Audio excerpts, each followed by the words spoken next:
Finally guys हाम्रो चाहिँ काम सकेर भाइ र म चाहिँ जाँदैछौँ। भाइ हेर ए भाइ र आन्टी यहाँ हेर्नुहोस् त। आन्टी प्लिज यता हेर्नुहोस् न। आन्टीले हेर्नै भएन यार, यस्ता आन्टी त हुन्छन्, के गर्नु। हाम्रो चाहिँ काम सकेर हामी चाहिँ हिँडेको, हाम्रो छुट्टी भयो। हामी अब यहाँको अफिसबाट निस्केको। आन्टीले हेर्नै भएन, अब के गर्नु। आन्टीहरू यस्ता त छन् आन्टीहरू। यहाँ मैले घाम चाहिँ देखाइदिनु खोजेको, कस्तो नभएको घाम। यहाँ चाहिँ घाम बन्ने लगाइसक्यो।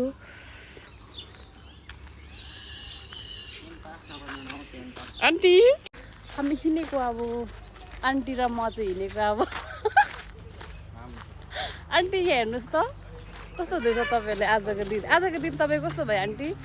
प्लिज यहाँ हेर्नुहोस् अनि भन्नुहोस् तपाईँले होइन आजको दिन के गर्नुभयो, कस्तो गर्नुभयो होइन, कस्तो भयो तपाईँको दिन यहाँ भनिदिनुहोस् तपाईँले।